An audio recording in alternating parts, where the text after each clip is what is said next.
Tanghali po, no, nandito tayo sa Barangay Alibog, kung saan tayo po ay nagluto po ng sopas ang ating mga kasamahan sa Community Investigators Action Group. Yan po sila, no?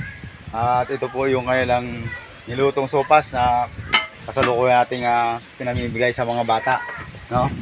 At ating mga sis na nagtiyaga na magluto, maraming salamat sa inyo. At syempre sa ating mga kabarangay dito sa Barangay Alibog, no? Kami ay dumayo dito para makapagbigay ng ayuda. Kanina namigay tayo ng ayuda doon sa mga nasunugan, no?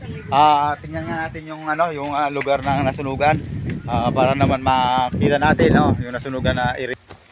Ayan, kung makikita niyo yung nasunugan, no?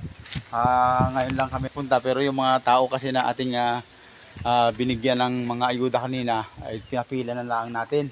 Pero kung titingnan mo itong lugar nila, ay talaga namang sunog na sunog at halos walang natira. Kaya yung mga taong nagmagandang loob, nagbigay ng tulong sa Community Investigator Action Group, yun naman ang ating dinala dito sa Barangay Alibog para ibigay dun sa mga pamilya na nasunugan, no? Kaya sa mga nagbigay, sa mga tumulong, at kay Pastor at Sis Bing Kalayag at kay Oni Kalayag, maraming salamat din po sa inyo sa inyong pag-assist at pagtulong sa pag-sponsor, at doon sa ibang pang mga members ng SIAG na tumulong, at doon sa lahat din ng mga tao nga nagpadala ng kanilang mga abot ng biyaya para sa mga nasunugan. Ay yan po ay naipamahagi na namin, no? At sa muli, maraming salamat po, at sana huwag kayong magsawang tumulong, at ang SIAG po ay pwede ninyong maging kasangkapan sa tulong na inyong ibibigay para naman po